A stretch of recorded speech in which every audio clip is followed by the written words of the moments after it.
Ayurveda is an ancient Indian healing system for the mind, the body, and the spirit. Thousands of years ago, Indian sages traveled high into the Himalayas to seek enlightenment. One of the many truths they returned with was that in order for them to feel spiritual happiness, they must first be free of illness. This, then, is the origin of Ayurveda. The key to this philosophy is that the mind, body, and spirit are seen as one single entity. Bharti Vyas has been an Ayurvedic practitioner for 20 years. In this video, she has brought together a deep understanding of health and beauty with holistic healthcare.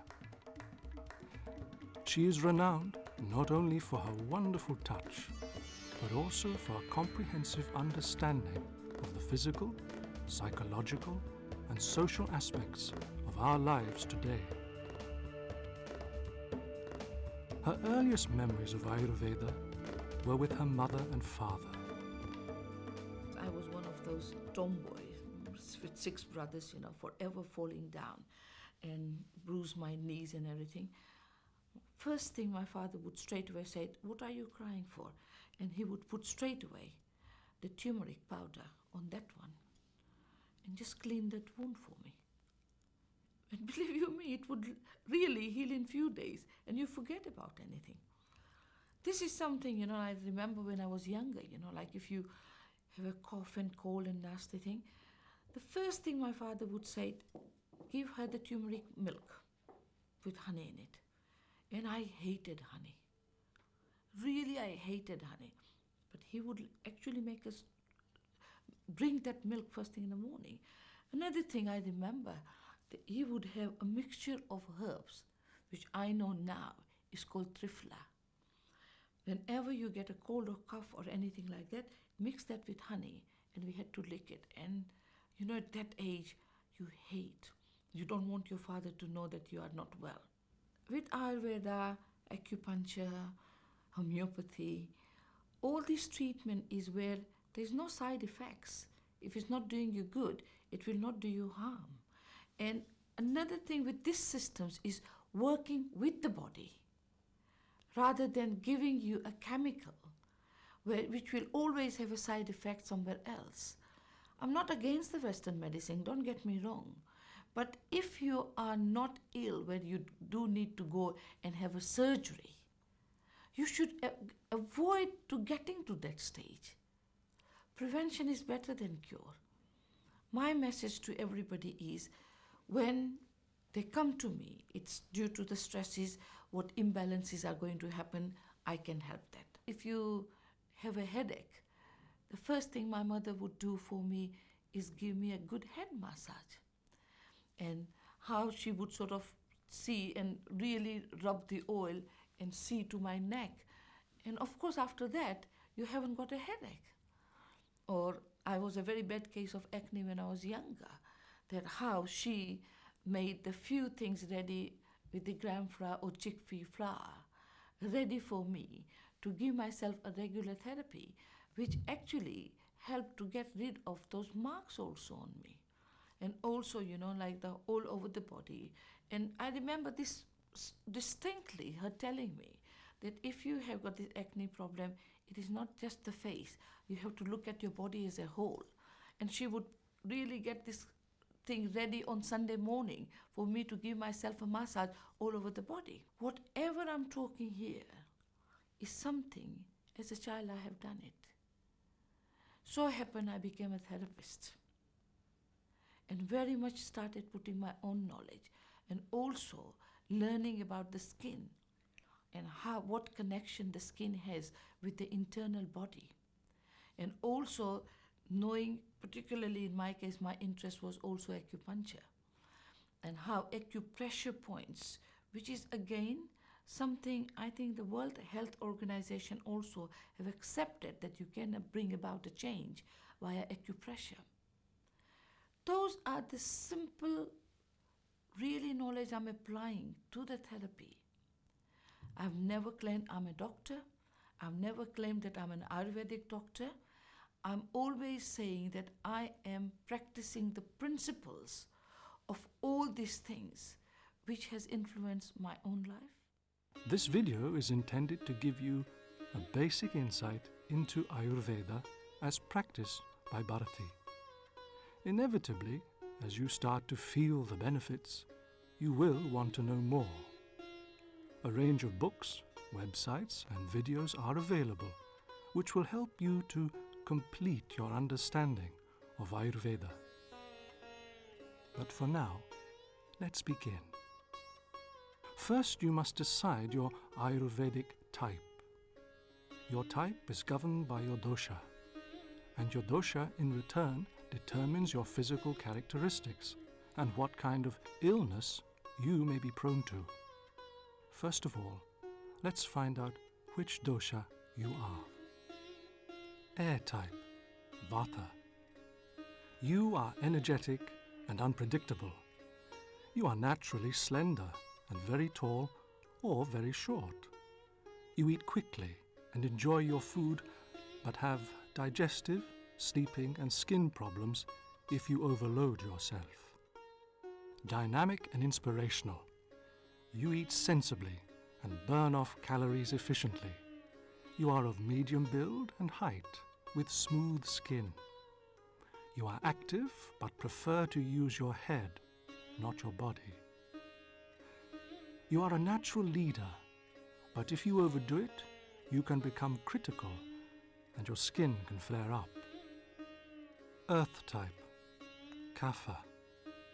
Solid, loyal and patient. You are more materialistic than spiritual.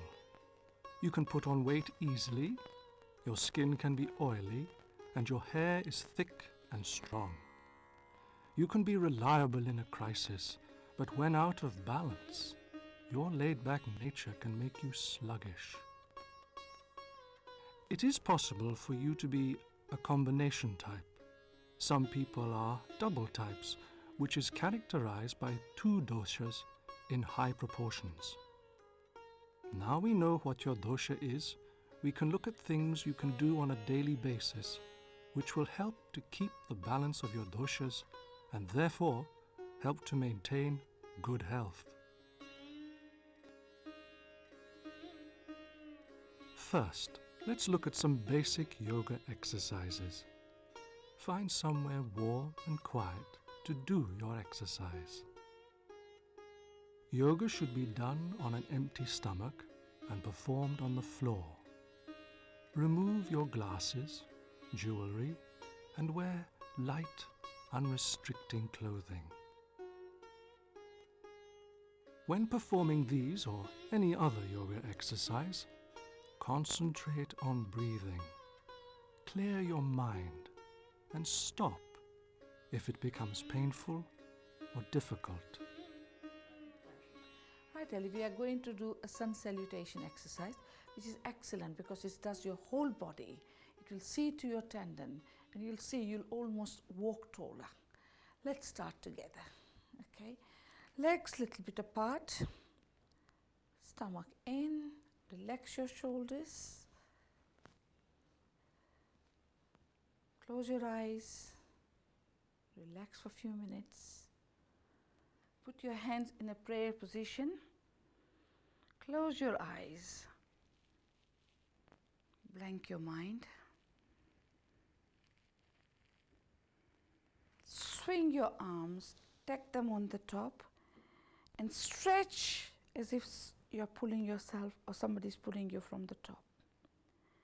Go back a bit. Come down without bending your knees. Touch the floor. That's excellent. Put your hands flat on the floor if you can. Okay, not to worry because you're not doing too bad at all. Right, now bend your one knee and take it back. Now the other one. Then the other one. Now get into the cobra position. Lift your midriff, right? Very good. Can you see that stretching? How it's helping the whole thing? Now, rest, knees bent. chest touching the floor and chin touching the floor. Very good. Hold in that position. Come up with the stretching your body. Very good. That's excellent. That's it. Good. Very good. Very good. One knee up, then the other one. Bring them forward. How does that feel? It felt nice. Nice. You can do this about 10 times. You'd be surprised, you'll become quite fit. And once you start touching actually the floor with the palms of your hand, you can feel all the tendons as if they're pulling and they're giving you a good bit of an exercise. The whole idea is, even if anybody at home who cannot do the whole thing, even if they stretch properly and then go back, straight away you have an effect on your stomach when you're going back. Then you're coming down. And that bending down, straight away you feel the tendon at the back of your legs actually stretching on you. It's not that if you are not used to it, that this will come in second nature. It takes a little while. But even if you just do this exercise few times a day, you're helping the whole body. You're helping the systems of the body also, the way it all goes in and out. And also you must have seen how the breathing, to relax, to close the eyes. And really, the minute you do that one, you will be able to blank your mind after fourth or fifth time of doing it. To me, this is an exercise, even if you can't spend half your time in the gym or all the time trying to do everything and nothing. This one exercise will do you world of good. Start every day with yoga. It helps to harmonize your body and mind. It can improve your posture and raise your energy levels.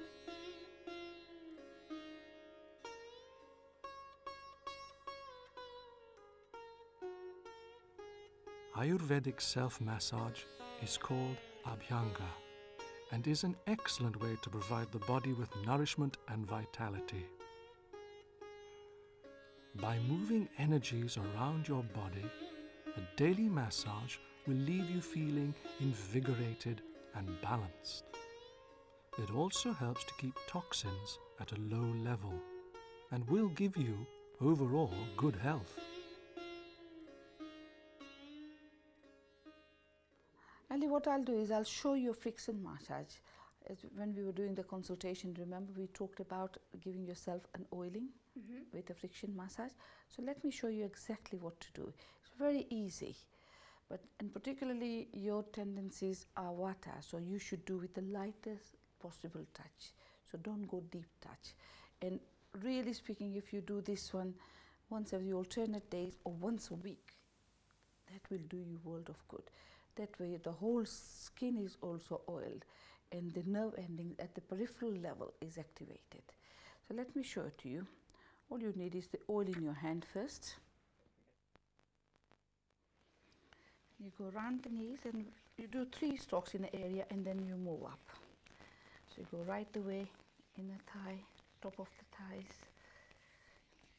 outside of the thighs. Lighter the touch, better the therapy. Remember that. Go all over and you're working towards the heart. It's a lovely feeling. If you count 3 strokes and then go up. Is this the sesame seed oil? This is a sesame seed oil.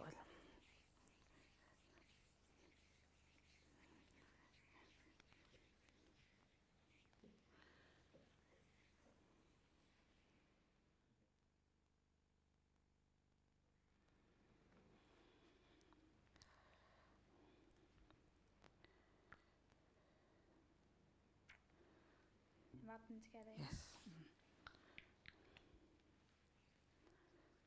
Very good. Very good. Excellent. You got that straight away, Ali. Very good. That does it. You are a natural therapist. It's very good. You got the rhythm of it as well, straight away. Very good. Right, you see that it's quite a light touch. This particular stroke is not for all types, but water types is definitely beneficial because because it really calms down the nervous system. That is what you need, and also you'll see it will also oil your skin because you have quite a tendency to dry skin. Most of the Vata people, I've never known anybody to have an oily skin as such. This will really help. If the skin is supple, it could do its work much better. Skin is the largest organ of the body. Once you understand that, and it is not just the exposed skin that you go on working, all this area which is covered, that also has a function there. That's why when I teach the friction massage, I say if you can do the whole body, it's excellent. Stress is your system's greatest enemy and is a fundamental cause of imbalance within our bodies and externally on our skin. To help alleviate stress, try this exercise. Run a hot bath and add 2 heaped tablespoonfuls of ginger and 2 of baking soda. Try to think soothing thoughts. After your bath, towel dry yourself and rub vegetable oil into your skin. Corn oil for kappas, sesame oil for vatas, and sunflower oil for pittas.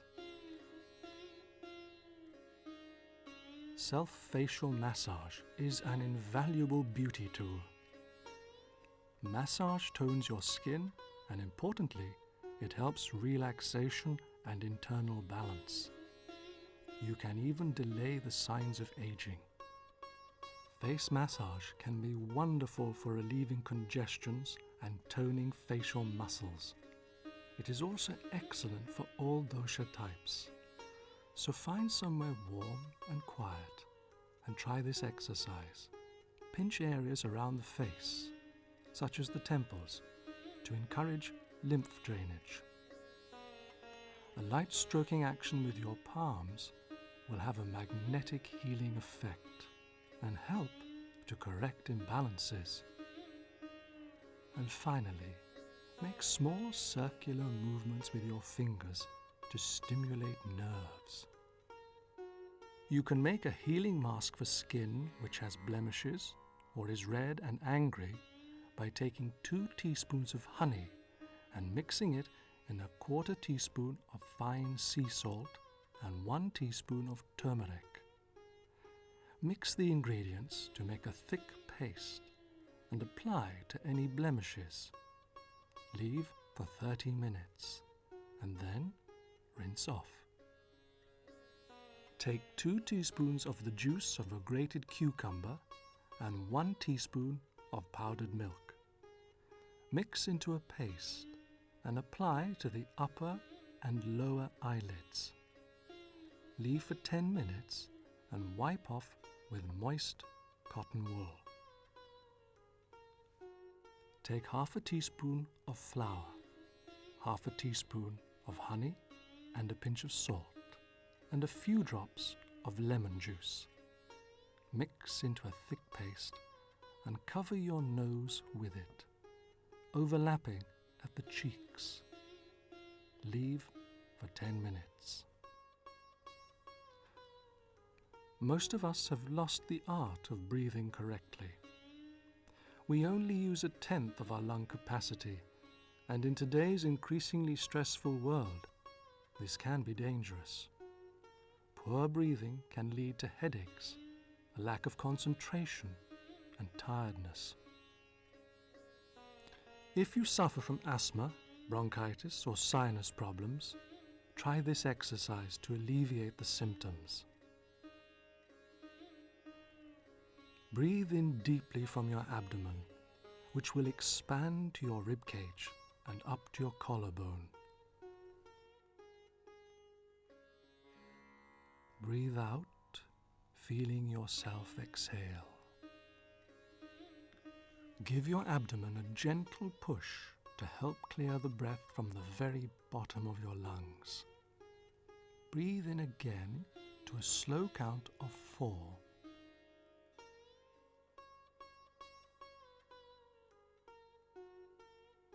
And then out, counting to 4.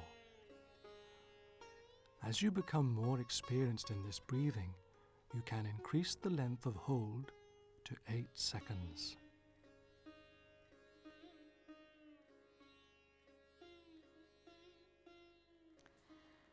Right, Ellie, do you remember when we were doing your consultation, we talked about breathing? Let's go for the breathing first, so you'll see exactly what I'm trying to say. So sit with your back up and almost like relax your shoulders. I want you to imagine you are filling a balloon. So when you fill the balloon, it's always the bottom which fills first, then the top. And when you release the air, it's the top empties, then the bottom. Same thing we are going to do with our lungs. So let's do it together. Breathe in. Can you see your stomach coming out? Good, good. Relax your shoulders. That's it. Now breathe out. Let's do it again. Still you are very stiff on your shoulders. Okay. Put your hand on your stomach and feel when you're breathing in if you're feeling that gap first. Okay. Let's do it together. Breathe in. Out. You're still breathing out too much from the bottom first. I want you to breathe out from the top first. Remember, when you breathe, first half, you are actually encouraging the body's adrenaline to rush. That's why the people who are anxious, you'll find they'll do short, shallow breathing, because they are all the time constantly releasing that chemical of their body to say it's ready for anything to go in action. When you do the deeper breathing, it actually helps the nerve endings, which is connected where the body's chemical, which is calming you down, it sort of takes place. You must have heard when a child before the exam, if it's very anxious and whatnot, the mother would say, take a deep breath in. Why? Because the minute you take the deep breath in, it relaxes you. Let's do it. I don't want you to get too tense. You are getting too tense about that one. Sort of, okay? Breathe in. And out. Very good. You got it there. Okay, again. Breathe in.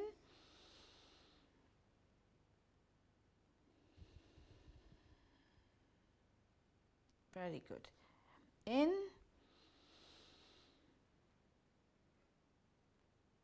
Out.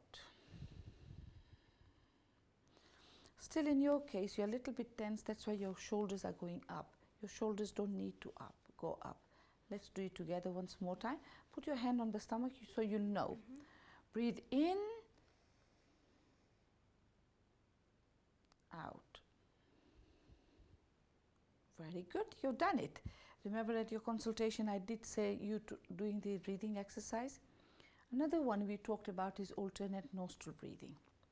Same principle. The breath when you're taking in, you're filling the lower part of your lungs first, then the top half. So we'll hold one nostril, so you'll breathe from one nostril. Then you take the breath, full breath in, then change to the other one and you bring it out. So let's do it together.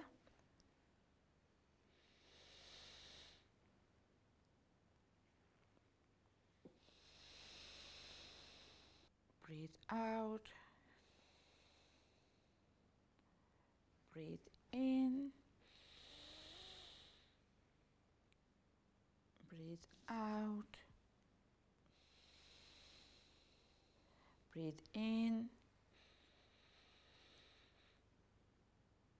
Breathe out.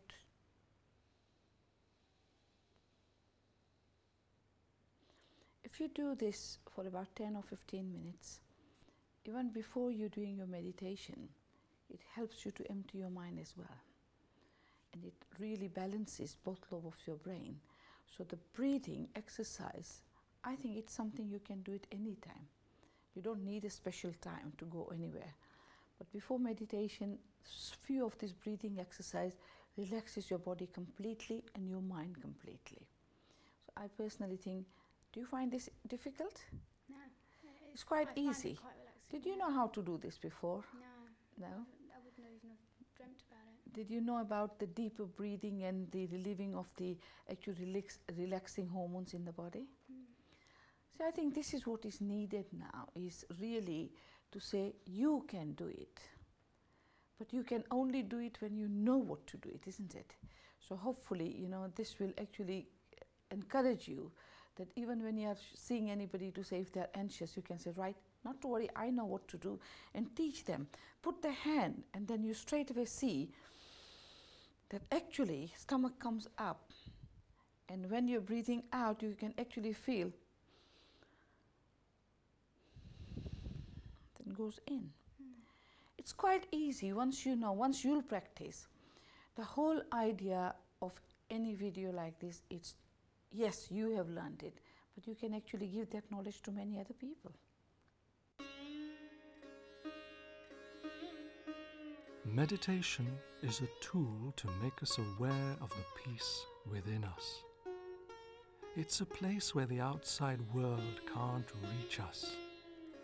When you feel calm and relaxed through meditation, you can slow your heart rate, reduce negative emotions, and revitalize your organs.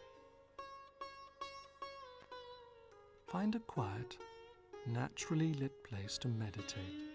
Perhaps light a candle. Imagine yourself exploring rooms in your mind. Explore each room, one by one. You can clean each room with a burst of bright white light. Allow thoughts to enter your head, and then let the thoughts go again on the waves of light. As you enter each room, you will be offered insights into your mind.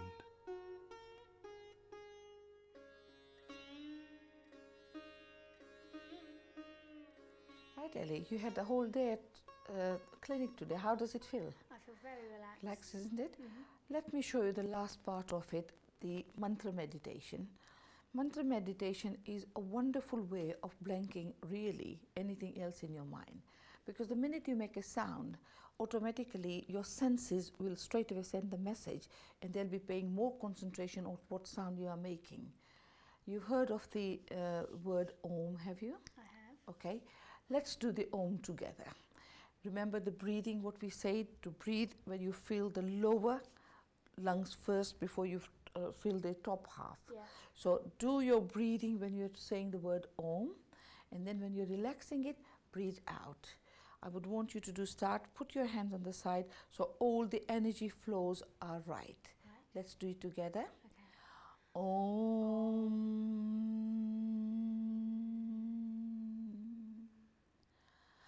Om.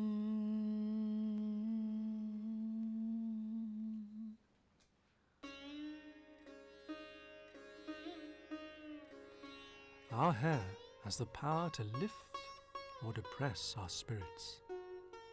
Beautiful hair can be a source of pride for men and women, yet the real secret in hair lies in an understanding of how to nurture and improve our hair from the inside. Right, after the friction massage all over your body, straight away then go for the scalp.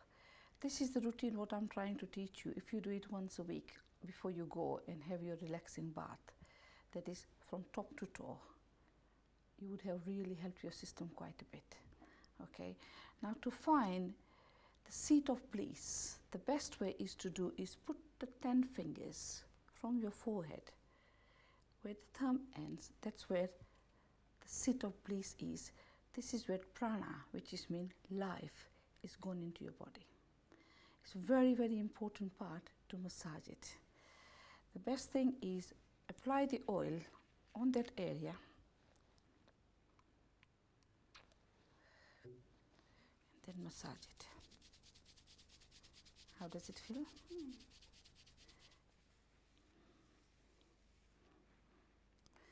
Then all you want to do is pull your hair in your hand. Right in the middle, you'll find there's a little dent. On either side of it, put your fingers and do a clockwise circulation movement there. A deep massage. This will help if you've got tension headache. It's an excellent, excellent point to master. So you've done that, and come back, and almost, this is when you, both your ears, apex of your ears, if you meet at the end, this is where what we call it the white chakra of the body is. Take few hair in your hand and give it a slight pull. This is excellent for hypertension. That's it. And then go back to the full head. Part your hair. Keep oiling it. Giving a little bit of a massage. Do it all over the scalp. You'll find your hair will feel very, very nourished and bouncy because it's well oiled.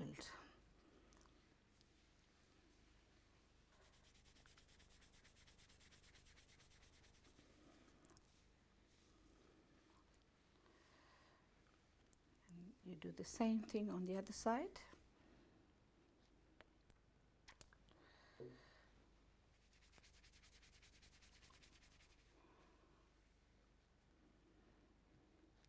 It's quite easy to do it yourself at home, so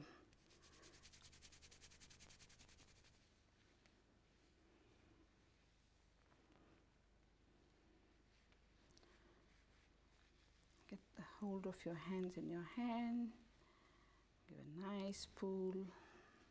It's quite relaxing. I tell you, this treatment is wonderful to do on each other if you've got a partner. Teach him to do it on you and you do it on him. Or a friend, or a sister, or whoever in the family. Then if you've got a tendency to tension headache, the best bet is take little oil in your hand, rub on both palms, and then put it on the temples. It's nice, isn't it? If somebody told you this could feel so nice, you'll never feel. Then take bowls of your fingers and give a good rub in. And give a good massage to your scalp. That way you're having a fantastic therapy there.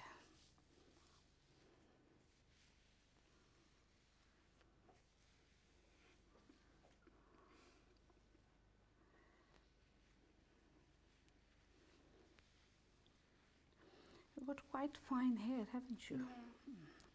Once you start doing the scalp routine, and say for any reason if you haven't got any of the oils what you can use, you know, the coconut oil, it is normally solid at a room temperature. If you warm it up, either standing it in a warm water or microwave it for about a minute or so, it liquidifies. And use the same techniques. It's quite easy to do the scalp routine. But usually people tell me to say that when we are doing the scalp, the oil is all over the place. Say if that is the case, don't worry. Take the coconut oil out in a bowl and take a cotton wool buds and then apply, soaking it in, and then apply the cotton wool. So that way you'll not have the oil running all over you. Measure out 3 tablespoons of liquefied coconut oil. Dip a cotton wool ball into the oil and squeeze it so that it's not dripping. Apply to your scalp along the hair parting. Part your hair at regular intervals across the front of your head until you reach the tip of your ears, rubbing oil into the scalp with a fast friction massage as you go. Now use the balls of your fingers to manipulate your scalp like this. Apply as much pressure as is comfortable. Gradually, your scalp will begin to relax and you will begin to feel the benefits of scalp massage.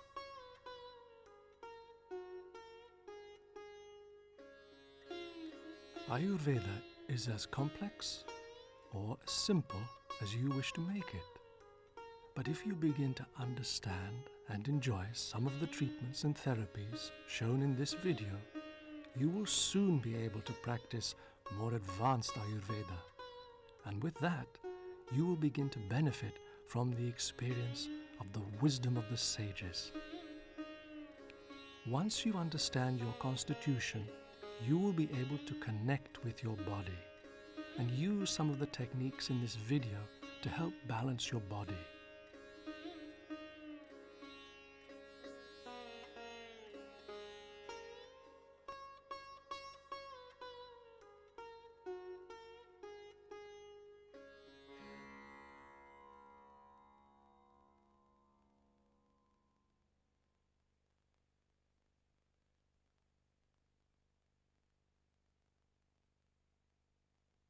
How old are you? And what profession are you in?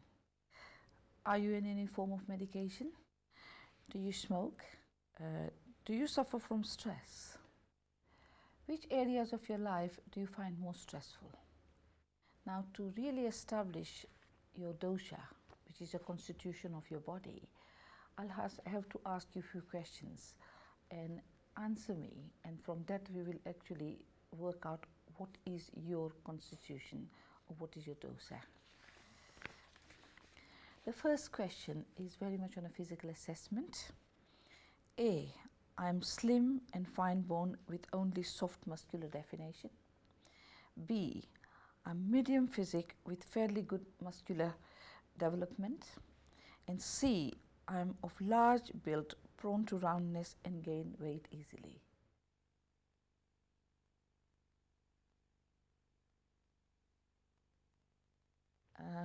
Second question is very much the effects of food on your well-being and your body. I want to know.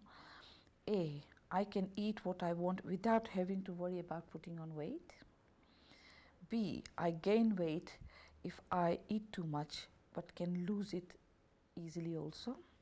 And C, if I put on weight, which I do fairly easily, it's a real struggle to shred it off.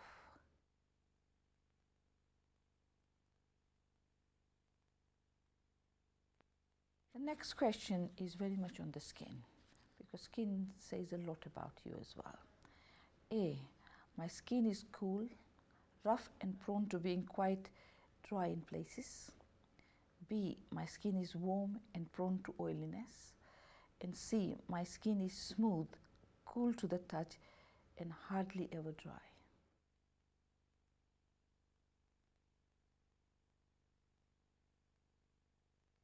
Right, next one is for the circulation. I'll ask you a few questions again, A, B and C. A, my underlying skin tone is best described as bluish. B, my underlying skin tone is best described as reddish. And C, my underlying skin tone is best described as yellowish.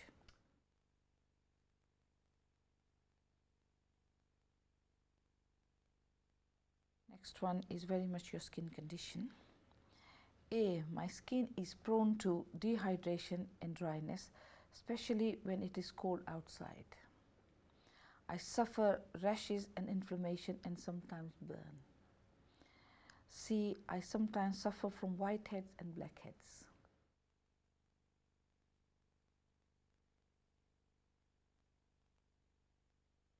Next one is really the circulation to the skin. These questions are asked because that could give you the problems also. A, my complexion is marked with fine lines and prominent vein. B, I have some broken capillaries, freckles and moles. And C, my skin is supple and soft.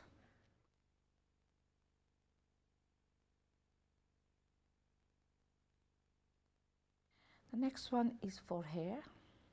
A, my hair has a natural curl and can be quite dry on the ends.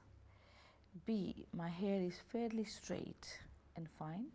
And C, my hair is wavy, thick and lustrous.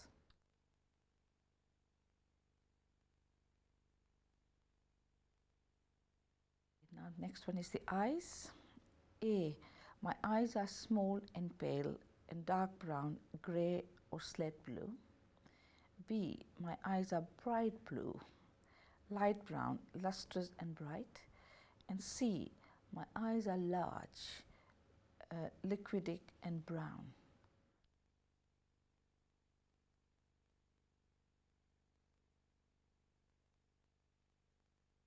The next question is very much to do with the lips.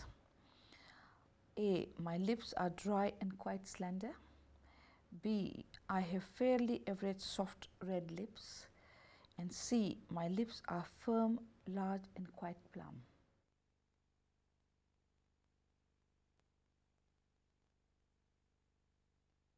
Next one is the nails. Nails tell a lot about our health as well.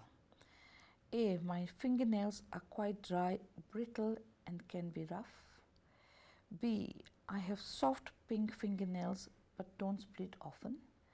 And C, my fingernails are thick, smooth and very strong.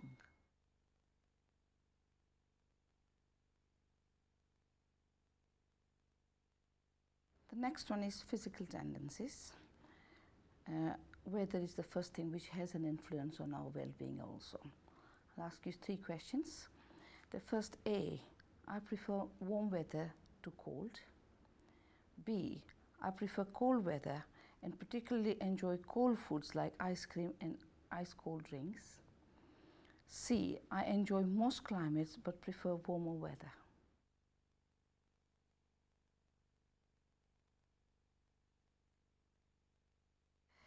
The next one is to do with your energies. A, my energy is inconsistent and usually comes in bursts. My energy levels are moderate. My energy tends to be fairly steady when apparent, but I'm often lazy.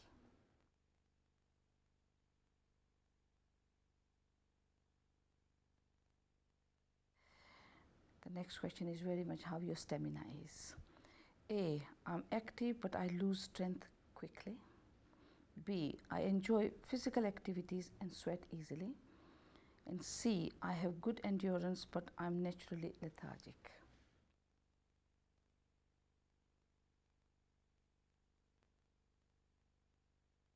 Okay, the next one is very much the mental stamina. A, I'm active and restless, and what I lack in strength, I make it up with my enthusiasm. B, I have average stamina and good staying power. And C, I have very good stamina and physical endurance.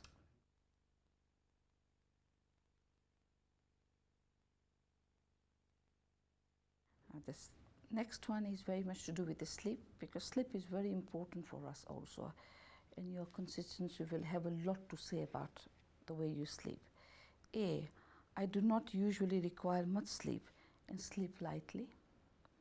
B, I need moderate amount of sleep and sleep soundly. And C, I enjoy sleep and sleep deeply.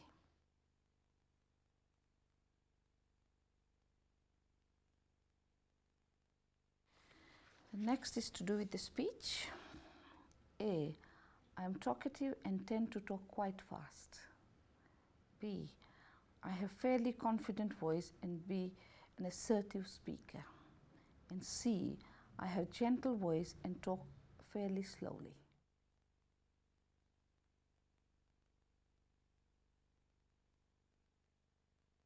Next one is very much your eating pattern.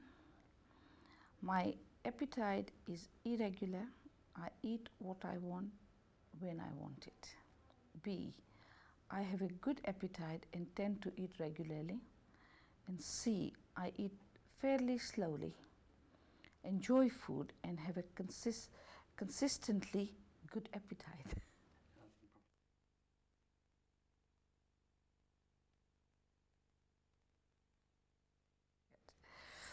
Now the next one is elimination. Elimination has got a lot to do with what we eat, because what we put through here, if the other end is giving us a problem, there is a problem. A, my elimination is irregular and I'm prone to constipation. B, my elimination is fairly regular. And C, I'm rarely constipated.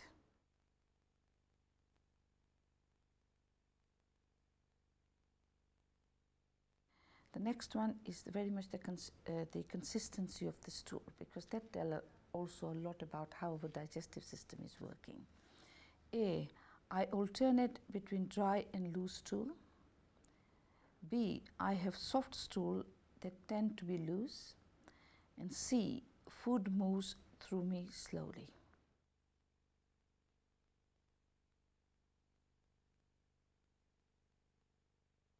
The next is very much a general well-being and its effect on the body. A, I sometimes experience low appetite, low back pain and muscle spasm. B, I can suffer with hot flashes, acid stomach and heartburn. And C, I have trouble with sinus congestion, coughs, cold and weight gain.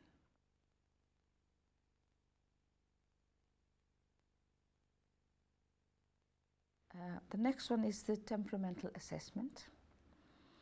The first set of questions is very much to assess the mental strength of it, okay? A, I learn new things easily, but I tend to forget easily as well. B, my memory is good. And C, although I tend to learn slowly, I go on to have a good recall.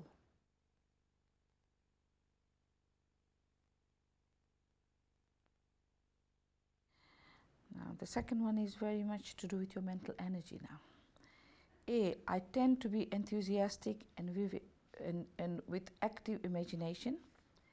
B, I tend to somewhat orderly and precise and can be easily irritated. C, I'm steady, calm and infrequently ruffled.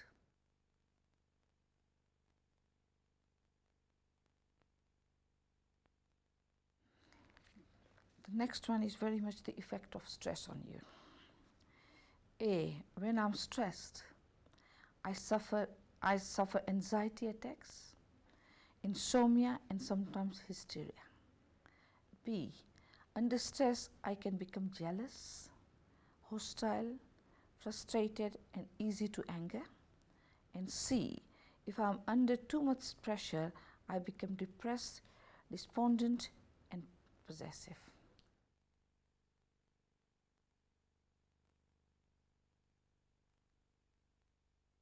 The next one is very much the weather.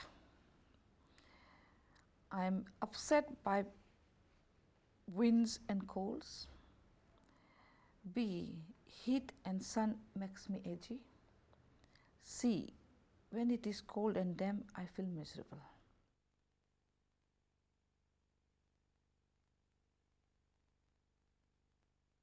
Next question is how it affects the moods. A, my moods fluctuate, often fairly unpredictably. B, I'm goal and task driven. My moods are secondary consideration. And C, I'm consistently compassionate and caring.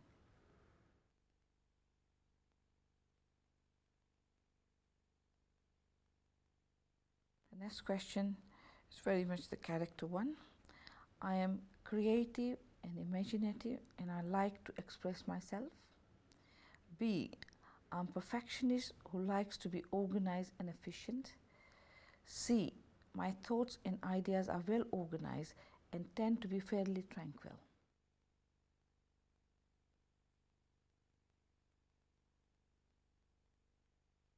Next one is about the thoughts. Again, A, my thoughts are often dreams which I do not need to see through to their conclusion. B, my ideas and thoughts tend to be well considered and logical. And C, I am thorough and good for following through.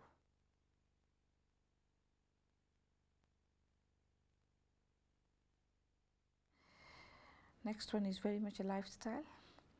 A, I choose an unpredictable, exciting lifestyle and hate routine. B, I like my life to be busy but wouldn't say I hate routine. And C, I enjoy a relaxed and fairly slow-paced routine lifestyle.